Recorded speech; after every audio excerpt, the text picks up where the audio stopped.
স্বাগতম জনাইছোঁ জুনাইড টেক সাপোৰ্টৰ অন্য এটা ভিডিঅ'লৈ। আজি আলোচনা কৰিম অৰুণোদয় 2.0 কোনসকল ব্যক্তিক অৰুণোদয় 2.0 লিষ্টত নাম অন্তৰ্ভুক্ত কৰিব, কোনসকল ব্যক্তিক প্ৰেফাৰেন্স দিয়া হ'ব, সেই সকলো বিষয়ে এখন অসম চৰকাৰে বিজ্ঞাপন প্ৰকাশ কৰিছে। সেই বিজ্ঞাপনত উল্লেখ কৰা সকলো তথ্য আপোনালোকক জনাবলৈ চেষ্টা কৰিম। এই লিষ্টখনত প্ৰকাশ কৰিছে অৰুণোদয় 2.0 অৰুণোদয় হিতাধিকাৰীসকলৰ মানদণ্ড ইয়াতে উল্লেখ কৰিছে।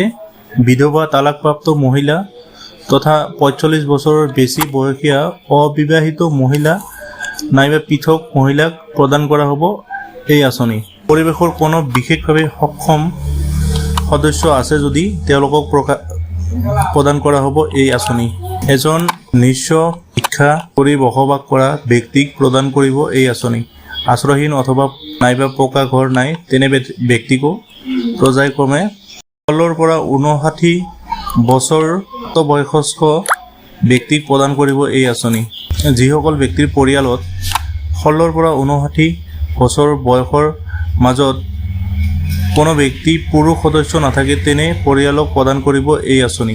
বৃদ্ধাশ্ৰমত থকা ব্যক্তিসকলকো প্ৰদান কৰিব এই আঁচনি। এই আঁচনিয়ে বৃদ্ধসকলক সাঙুৰি ল'ব।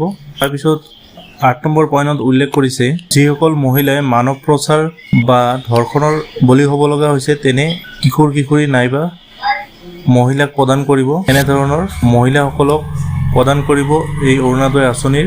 এই ক্ষেত্ৰত চৰকাৰে সকলো তথ্য গোপনীয়ভাৱে ৰাখিব। ইয়াৰে কেইটামান উল্লেখযোগ্য পইণ্ট উল্লেখ কৰিছে ইয়াতে। মহিলা, তৃতীয় লিংগ, দিব্যাংগ এই সকলোকে প্ৰদান কৰিব। আবেদনকাৰী অসমৰ স্থায়ী বাসিন্দা হ'ব লাগিব। আবেদনকাৰীয়ে অসমত থাকিব লাগিব। আবেদনকাৰীৰ যুগ্ম পৰিয়ালৰ বাৰ্ষিক আয় 2 লাখ টকাৰ কম হ'ব লাগিব। আৰু ইয়াতে উল্লেখ কৰিছে কেইটামান বিশেষ পইণ্ট। এই পইণ্ট কেইটাত আপোনালোকে উল্লেখ কৰি দিওঁ যে ইয়াতে উল্লেখ কৰিছে যিসকল ব্যক্তি পলিঅ' ৰোগ আক্ৰান্ত সেইসকল ব্যক্তিকো প্ৰদান কৰিব। হিম'ফিলিয়া ৰোগত অসুস্থ হৈ থকা নাইবা কুষ্ঠ ৰোগত অসুস্থ হৈ থকা ব্যক্তিসকলক প্ৰদান কৰিব এই আঁচনি। এই আঁচনিৰ বাবে আপোনাৰ প্ৰয়োজন হোৱা নথিপত্ৰখিনি আপোনালোকে গম পায়েই, তথাপি আপোনালোকক জনাই দিওঁ। Bank passbook, ration card, Aadhaar card, voter ID, birth certificate, disability certificate, photo 1 copy, এইখিনি ডকুমেণ্টছ হ'লে আপুনি আবেদন কৰিব পাৰিব। আজিৰ ভিডিঅ'টোত এইখিনি আছিলে। পৰৱৰ্তী সময়ত নতুন ভিডিঅ'ৰ সৈতে লগ পাম। ধন্যবাদ।